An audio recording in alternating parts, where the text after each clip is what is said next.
I was the only person that had an official role as a business analyst. But as we know, business analysis can be performed by multiple different roles. There was people when I got into the organization that I was like, oh, you're doing actually business analysis work. It's just you don't have the BA title. The team lead was kind of, we've been screaming for a business analyst for a while now. So we're glad that you're here on board. And then they loved that I knew just the right kind of technical terms that I could work with them. So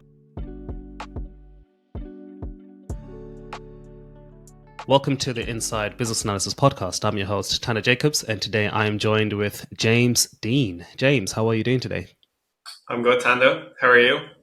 I'm very well, James. It's a pleasure to have you on the podcast today. I'm excited for our conversation, and as someone who's from Ireland, I believe, it's going to be such a cool chat with you. So, James, for those who haven't come across you kind of in the past or before, you're somebody who has a decent amount of experience, should we say, in business analysis. And also, you have an exciting hat that you wear at the IIBA, where you are the president of the Ireland chapter, which is so cool. And in your career, one of the things, obviously, we've spoken offline about this, that one of the things that's quite prominent in your career is that you've kind of been the only BA on teams and on projects and sometimes even in organizations. And I thought, actually, you'd be a great person to have a conversation with around how do we navigate that world when we are the solo BA. And so could you maybe just start off kind of giving us a bit more color into what your background is like and the kinds of things that you've found yourselves in as a solo BA? Yeah, sure, no problem. First of all, thanks so much, Tando, for giving me the opportunity to be here. I always loved speaking to different BAs or even different people just to share experiences and knowledge. So a solo BA, I'm really excited to talk about that topic because it's been a challenge, I would say. A bit about myself. So I've been a BA for 7 years. I'm based in Dublin in Ireland. So I actually started as a system analyst and developer when I graduated from college, and I started in the corporate and business registry domain. So I was there about probably 6 months. I actually wanted to be a database administrator to look at like Oracle or SQL kind of databases, but I found there wasn't really much of a career progression. So I landed in the system analyst developer role. Even though I didn't want to be a developer, I had no ambition. I didn't like programming. All the kind of coding language was just very over my head. I could read code and understand what the problem was, but I could never write code to fix the problem. So that was my problem. Anyway, 6 months in, I was put as a business analyst on a project. Now, at the time, I had no idea what a business analyst was. I had no idea what they had to do, what their role was on the project, but I was being mentored by a senior business analyst. So I was there 6 months, and then 6 months later, I actually became the lead BA on the project. So I was kind of thrown into it and just kind of fend for yourself. I always like a challenge. So I was kind of like, how do I actually navigate through this kind of, I suppose, stress environment, but also keep my cool and my patience. So I started looking up more kind of resources just to help me to kind of navigate that space and the business analysis space. And I came across IIBA. I found the entry level certificate, business analysis. So I started studying for that. I got my certification. So then I was kind of more familiar with the BABAC guide and the different kind of terminology, stakeholders, techniques that we could use. Not that I was using them, all of them at the time, but I had a familiarity of them, different kind of concepts, the underlying competencies, all that kind of stuff. So I stayed there for about 3 years, and then I just I wanted a new challenge. I wanted something different, something completely outside the corporate and business registry domain. So I went into life sciences. And when I was there, a whole new kind of kettle of fish. But what I learned from my first job was that I kind of built up this like knowledge set or this toolkit that I was able to comfortably go to the life sciences industry and use my skills and apply my knowledge to different kind of scenarios that I would work on. Now, completely different scenarios, but I had that confidence to keep going. So then that made me want to go further. And now I'm currently working in energy. So I'm in the energy industry, and I'm currently in the energy industry for the last 2 years. And that's where I started my solo BA career. Wow. Wow. That is incredible, man. So you're basically jumping industries, which is one thing I love about being a BA as well. What is life sciences? I've seen that many times, but I've never actually looked into that type of industry. So when So you say life sciences, what does that entail? it's not pharmaceutical, which I kind of got tripped up at the start. It's more about laboratory processes and how they go about testing different kind of samples. So what is the whole end-to-end process, and then what kind of applications or systems do they use, and then how do they use those to actually perform their different kind of tests that they would for different samples. Like if they're testing chocolate, or if they're testing like a soil sample, they need to go through a number of sequence processes, and they use different systems. And then at the end, they might like say use a system to print out a report label. But all of those different things, it was very complex environment, I have to say, because the team that I was on, the applications sat in the middle of like 6 or 7 different applications. So when you had like a new kind of problem to solve, or a new kind of request or enhancement, you not only needed to understand the impact of what it was on your team application, but all of the different ones that it interacts with. So it was, yeah, I would say it was fun and games. It was interesting though. It's very interesting environment and industry to learn about. Yeah.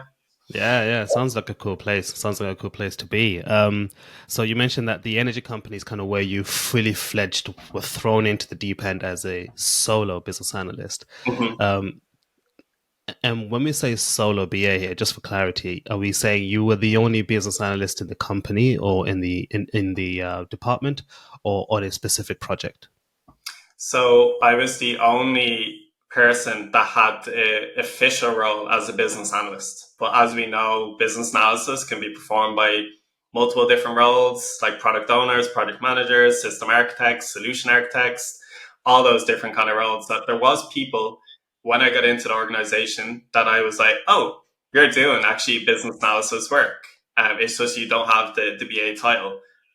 So it was, to me, coming into the company when I was first coming in, it was like, what is the main kind of responsibility that you want this official business analyst to solve? And it was to get more clear requirements so that they could make sure that the team had enough information, and that we could develop the right solution to solve the problem.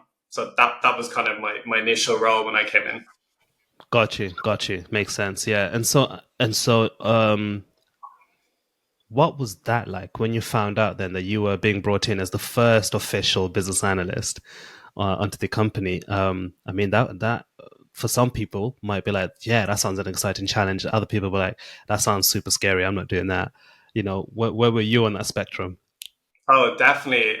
Totally scared. I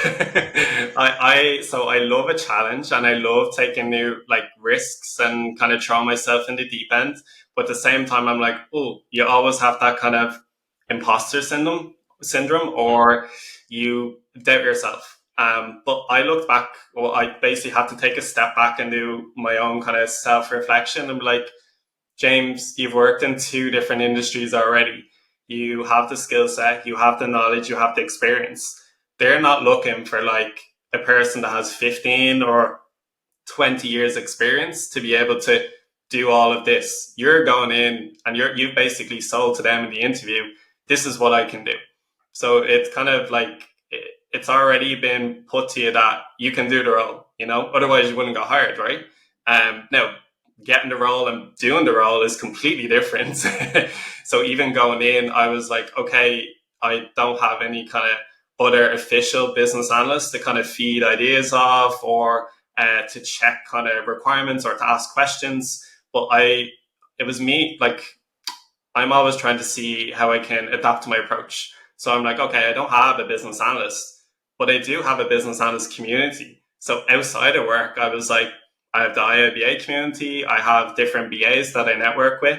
I have different people that I kind of communicate with on LinkedIn. So we have like such a great community where we can share experiences, knowledge, ideas, even problems that we're looking to solve. So I knew there was support there, and I wasn't completely on my own, although I was working on my own within the organization.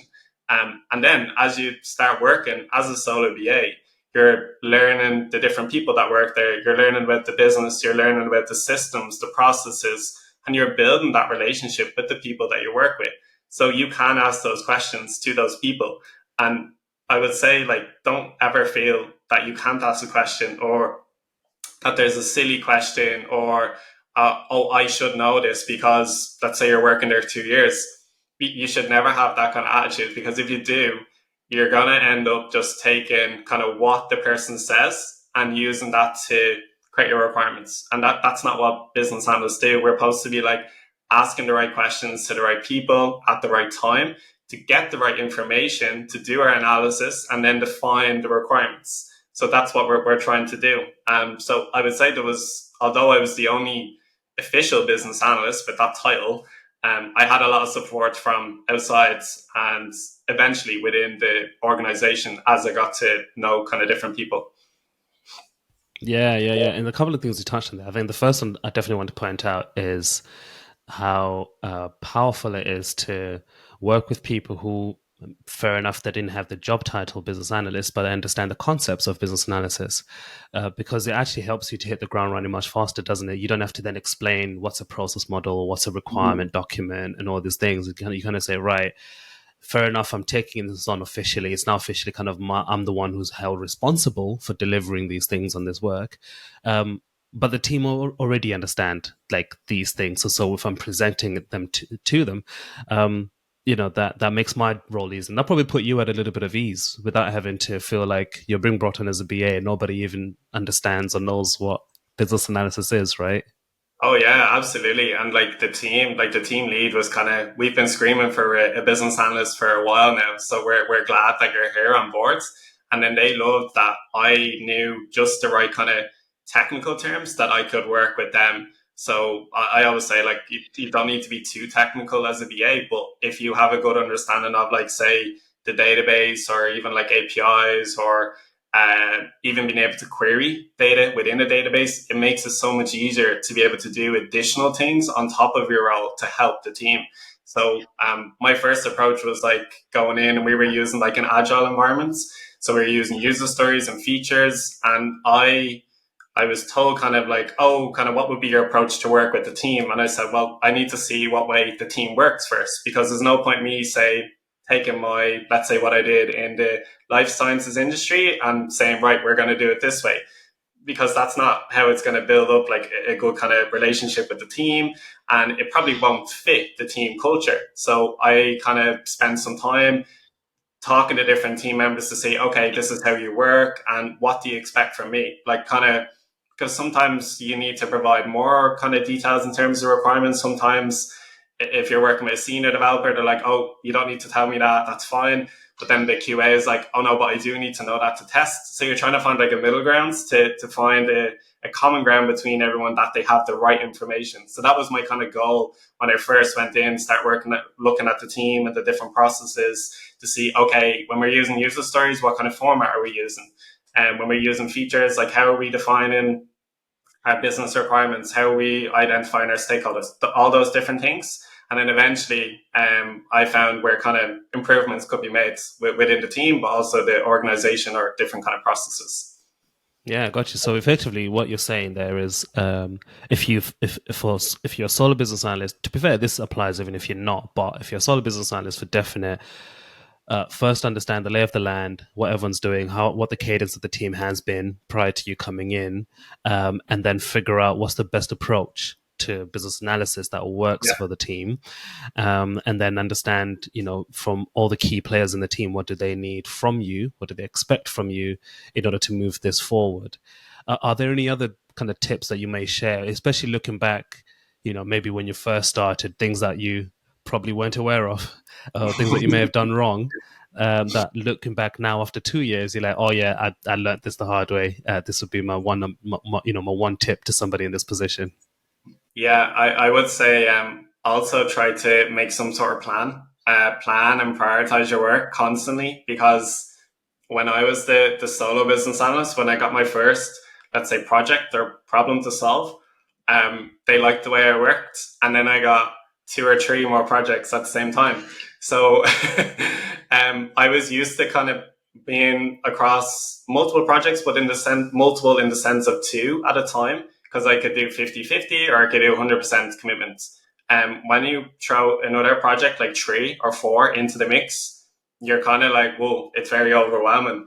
So I had to, again, kind of adapt my approach and see how I can plan it to, based on, because your role can change across the different projects, I needed to understand or clarify my role first, and to make sure, okay, based off my role, this is my expectations. So then I can create my, let's say, deliverables list, put it into my plan, and then I can start looking at what do I need to do to meet that.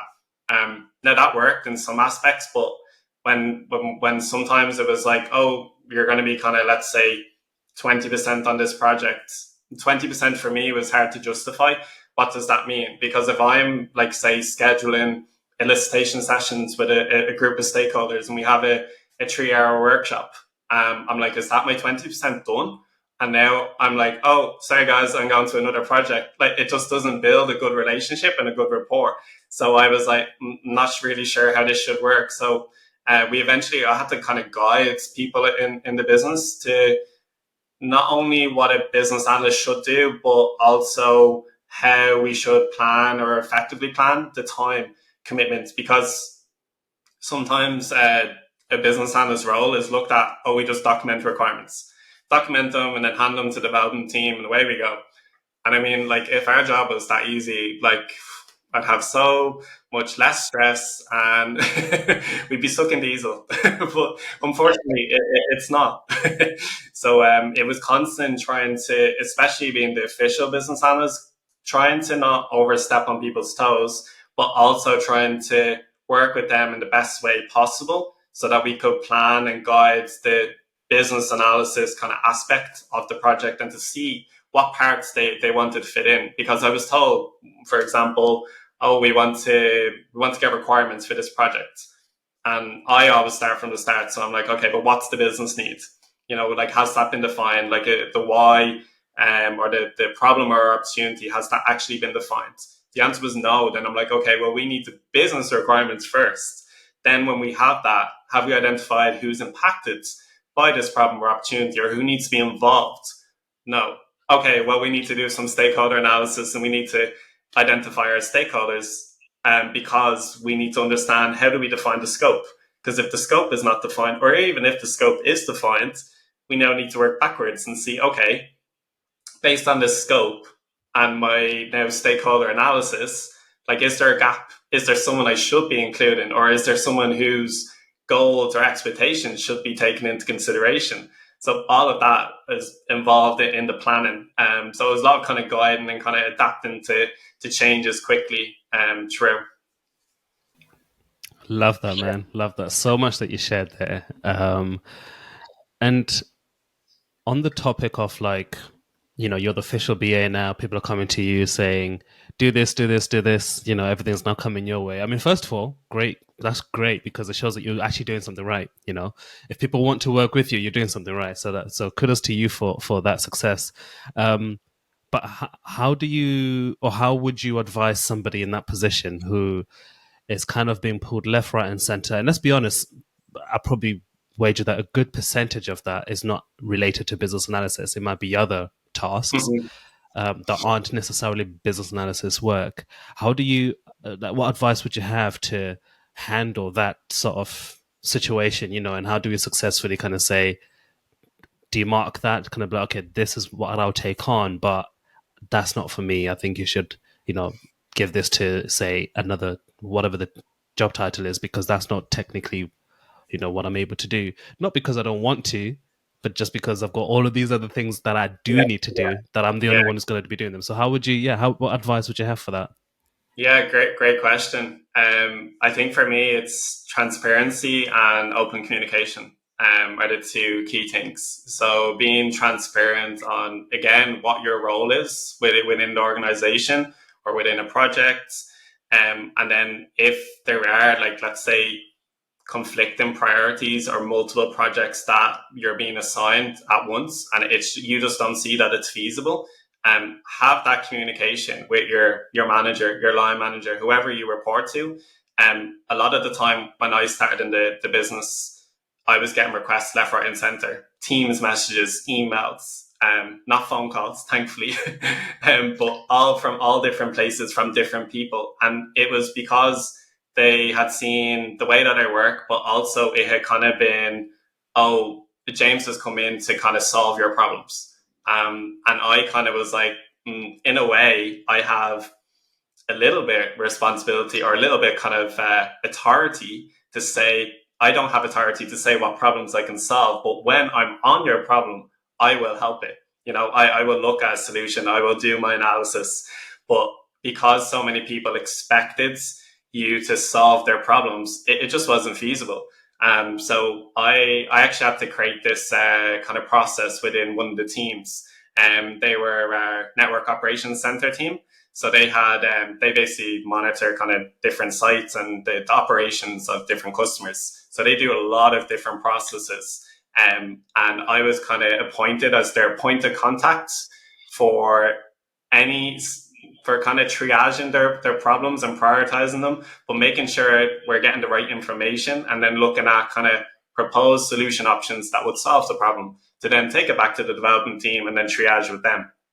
So I started that process with them, and we were going, I think it was on like a monthly basis we would meet.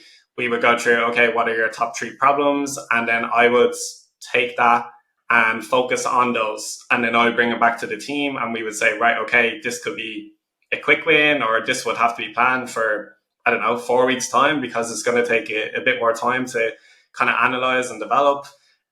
Do we have a tester kind of lined up? No. Okay, that's going to have to be parked. Oh, we're going to have to get another person in there, and all that kind of stuff. So I would say by having that kind of, either by working with the actual stakeholder group to, again, be transparent in what you can do and what is out of your control, because we, as BAs, we kind of get assigned work. We're not saying, oh yeah, I'll take on that. Oh yeah, I'll take on that. I mean, I wish I could, but my manager wouldn't be happy. So I can't do that. But it's just, again, just being transparent with what you can and can't do, because that will help in so many situations. Unfortunately, don't think of it like you're gonna break down that relationship with someone, because it's out of your hands. I mean, if it's been overpromised that you can solve their problems, and then let's say priorities change, it needs to be a complete open dialogue of conversation between all stakeholders, that saying, oh, James, yeah, he was supposed to be on this project, but unfortunately this other project has come in, it's taken priority, and then we need to work on this instead. So it's been agreed. It's kind of been agreed at a senior leadership level or a product roadmap level, and it's just been filtered down. But I would say do it in the nicest way possible. So don't just say, oh, I'm not working on that. Like, approach it a different way, just saying, unfortunately, I would love to work on you. I emphasize, I can see the problem. But as you're aware, we also have these other project priorities. Now, I'd be happy to discuss this with yourself and whoever, like your manager, and let's see kind of where we can fit it within the product roadmap. So that way you're giving them, like, it's not a definite no, but it's no for now. Yeah, exactly. No, that's a great breakdown there, and I think 100% on the fact that the conversation needs to be had, because if you don't, then they won't know. So, good shout there. Another thing that you touched on earlier was around the fact that you were the only BA in your organization at the time, and for that 2-year period. But in that period, you also then leaned on kind of the BA network outside of your organization. Can you touch on that a little bit more in terms of why was that important to you, and what led you to do that, and what were some of the benefits of doing that as somebody who was a solo BA in your shoes? Sorry, Tando, can you repeat that question? You just froze there for a few seconds. Did I? Okay, no problem, no problem. Am I back? Are we good? Yeah, you're back now, yeah. Awesome. Yeah, so earlier on you touched on networking, right, and building your network outside of your role as a solo Hmm. BA. You kind of leaned on people outside your organization in the BA network. Can Yeah. you touch on why do you think that's important, and what were the benefits that you got from doing that? Okay. I think so. When I was a part of the IIBA community, I always loved networking and kind of reaching out to different people to learn from their experiences, to learn about, oh, let's say I've seen a LinkedIn post and they're talking about a particular technique, and I'm like, oh, that sounds interesting. Like, how did they go about actually doing that? So I would say, like, there's so much you can learn by just talking to another BA, by not even like by like virtual, but just communication, like via text, or if you eventually end up sharing kind of personal numbers or email. There's so much you can learn from different people. I've had conversations with people where they want to provide mentorship opportunities, and they wanted to see kind of how we could work together or do kind of an event together, because like you said kind of at the start, it's all based on your experiences and your opinions. Like, what you say is not wrong. But some people feel like if they say something, they're going to be kind of ridiculed or kind of looked upon in a different light. And it should never be that. It should always be, we share our experiences, we share our knowledge, and we're doing it to create value, but also to help like aspiring or junior business analyst professionals, by reaching out to them or by helping them in some shape or form.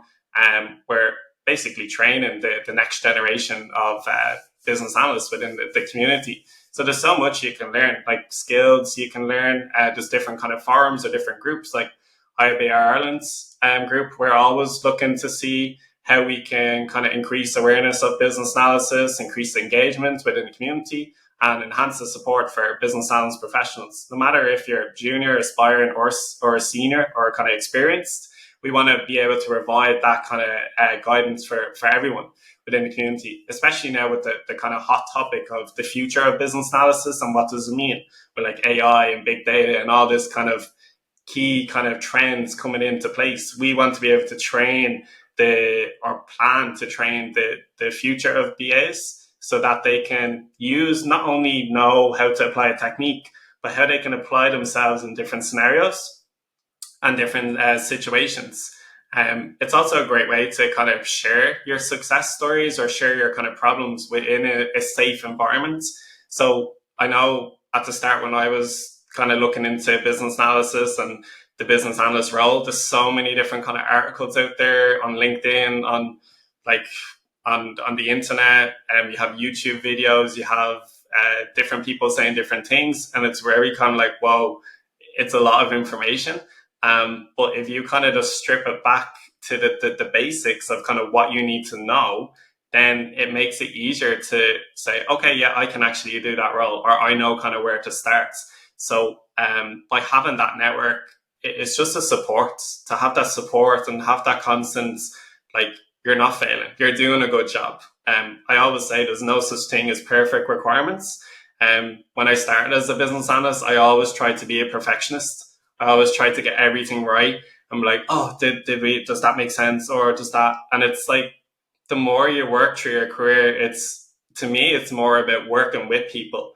It's never a business analyst sitting at their desk writing requirement documents and then that's it, job done. I mean, that would be a boring job if I'm being honest. But it's how you communicate and collaborate with those different people. So by even learning how different people approach different situations or their perspectives on the likes of LinkedIn, or different kind of community groups like BA Cube, that's another great one. You learn so much, and you're constantly evolving, and you're constantly continuously learning, which I think is so key to being a business analyst. That's such a good point. Such a good point. Yeah, I agree. BA Cube is a great resource by Angela Wick. Definitely check that one out if you haven't. Um, and there is so much to learn with business analysis, and there's so much to do regarding business analysis as a profession.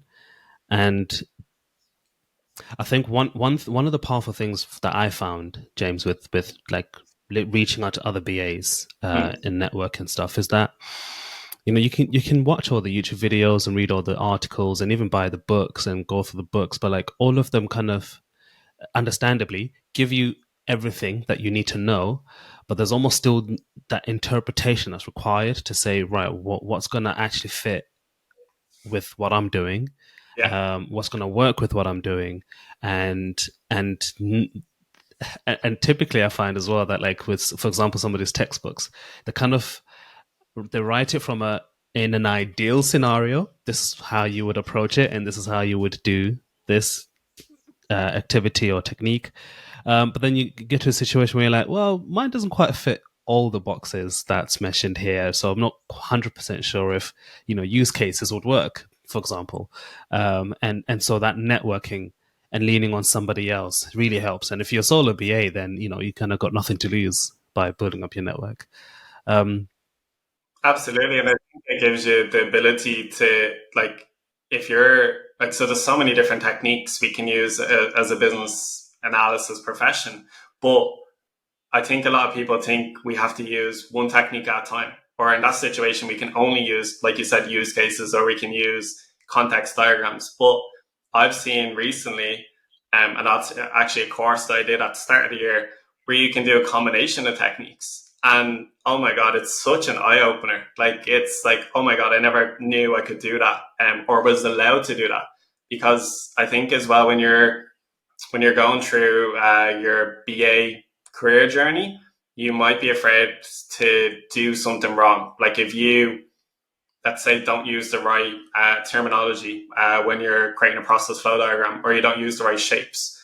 To me, if you're going for a business analyst awards where it has to be according to guidelines or policies, then I'm like, okay, yeah, it has to be that way. But when you're working as a BA, who cares if you don't use the right shape? As long as your stakeholders or the people on that call or that meeting or in the workshop understand what it is you're trying to do and it makes sense to them, that's the main thing. And that you're getting some sort of outcome at the end of the meeting, and that it's clear to everyone there's a shared understanding. Like, to me, that's more important than, oh, did I use the right BPN symbol here, or did I use the right shape in this diagram here, because to me it's irrelevant. I would agree. I would agree, and 100%, man. I fell in that trap myself, and I had to get myself out of it and kind of say this is really not important. In fact, I found out the hard way because I spent a long time making this process model, like the most perfect process model you've ever seen, and I showed it to somebody, and literally they asked me to walk them through it. And in that moment, I realized that I've wasted my time here because they don't even get it. They don't get the process. Never mind the Yeah. notation stuff. And yeah, so that's when I realized that I just need to create something that can speak for itself. Really, that's my goal now. I don't care how pretty or ugly it looks anymore. Obviously, uh, you want to do it right, but that's really the goal there. Um, when would the team, like, what are some of the signs that a team would have when they kind of need to be like, actually, yeah, we need to build the team business analysis as opposed to having a single solo person, managing all of this work? At what stage is that right to start to make that transition from solo BA to building a BA team? Hmm.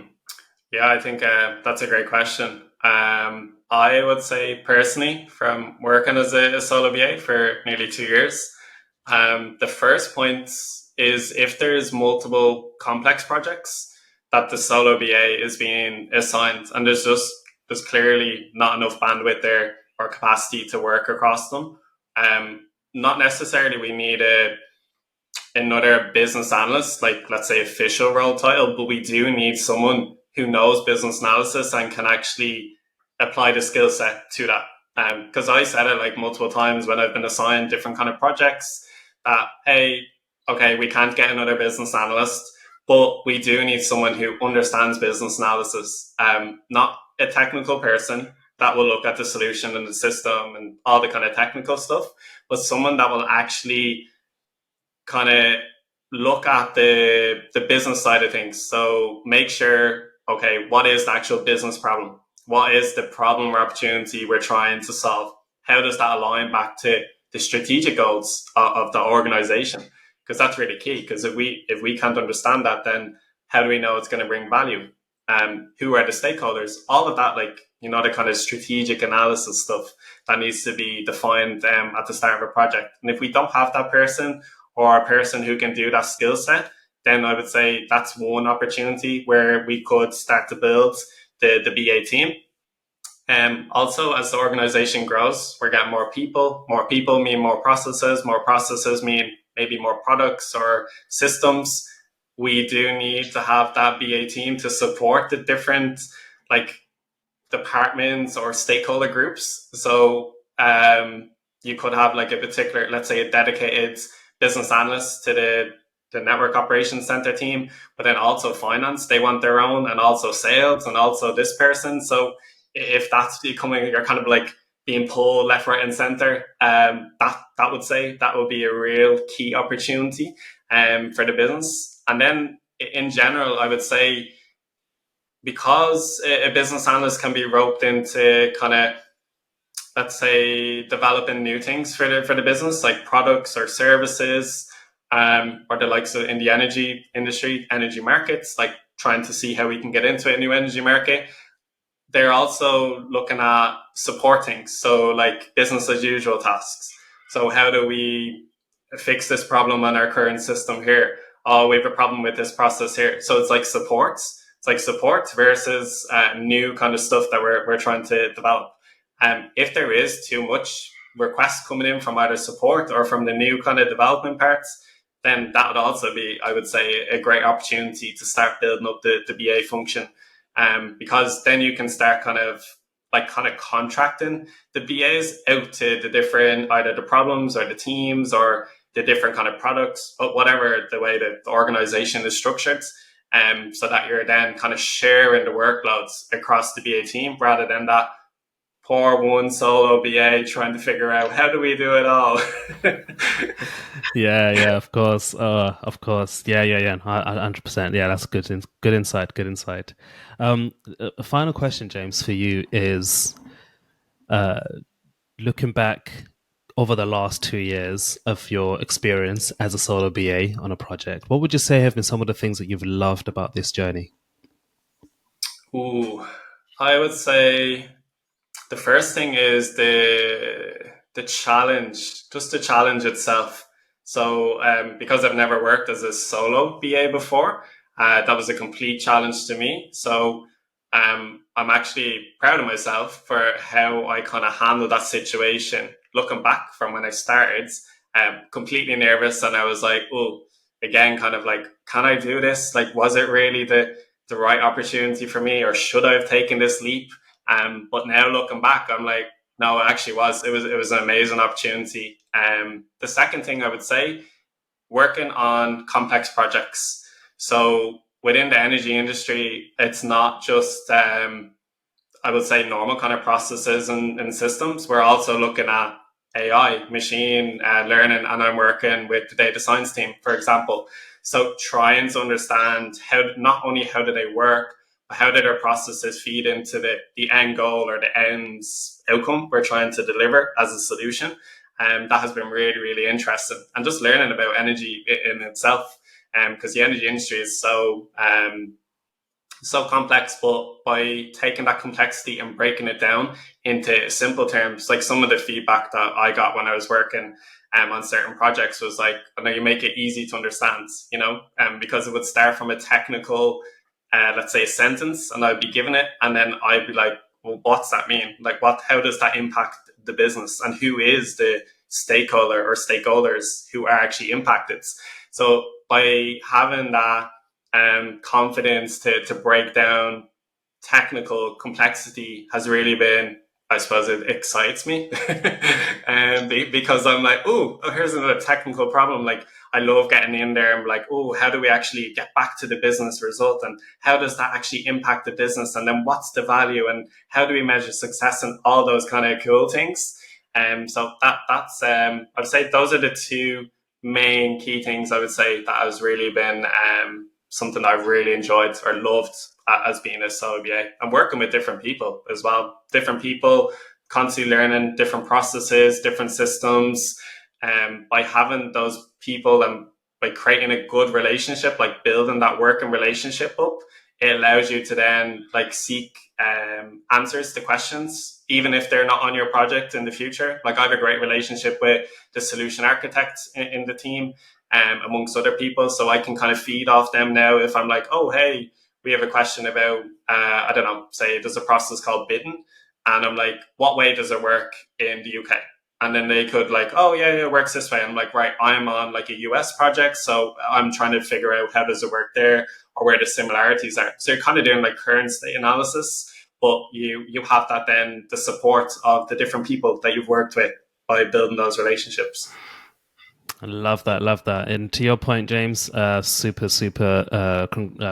congrats to you for taking the leap and for delivering on the leap. I think it's these type of scenarios, from your perspective, it's great. It's great for your CV as well as great for your experience. But for the team, it's great for them to also, appreciate, business analysis, and now I'm sure when you got the second BA in, you may have had an influence to say, right, we need another person in, and then they brought somebody in. And if you turn around to them and say, we need a team of business analysts, because they've seen the value of business analysis through yourself, they'd be more than willing to invest in the profession of business analysis. And so kudos to you for not only making the leap but delivering on the leap, and kind of Thank you. putting in the work. Thank So you. yeah, well done for that. So, James, if anyone would love to connect with you and kind of, pick your brain about our discussion today or the work that's going on in the IIBA Ireland chapter, I'm assuming LinkedIn is the best place for that. Yeah, LinkedIn. Yeah, I'm always on. Reach out to me on LinkedIn. We also have like a WhatsApp group within the Ireland chapter. If you want to join, I'll share that with Tando afterwards. But LinkedIn would be best to connect with myself. Oh, absolutely. Yeah. I'll put the link to the IIBA chapter and to James's LinkedIn profile in the show notes. So click even go to them if you would like to do so. James, this has been such an insightful conversation. Thank you for coming on today and sharing with us your expertise as a solo business analyst. I really, really do appreciate it. If you could wrap up our conversation in like a couple of sentences, what is the key takeaway that you want our listeners to really get from this? Okay. Thanks so much, Tando, for having me. It's been a really great opportunity to share my experience as a solo BA, but also just as a BA in general from my career experience. To sum it up quickly, I have a habit of talking too long, so I will try keep it short. I would say always diplomatically challenge solutions to ensure it meets the business needs. Speak up if you see something that doesn't seem right. Because as a team, we're building solutions to solve business problems. We're not building them to solve system problems. And as a BA, I think just don't be afraid to ask questions. Don't be afraid to ask any questions, even if the project is halfway through. Always ask questions and ensure you're asking the right questions to the right people. So make sure you've done like some sort of analysis or some sort of kind of research before you jump into that call or that meeting, and you can ask the questions to the right person. If you don't understand what they've said, just say it in a different way, rephrase, paraphrase, make sure that you're actively listening so that you're getting the right information from people. Love that. Thank you so much, James. I really appreciate you. No problem. Thanks so much, Tando.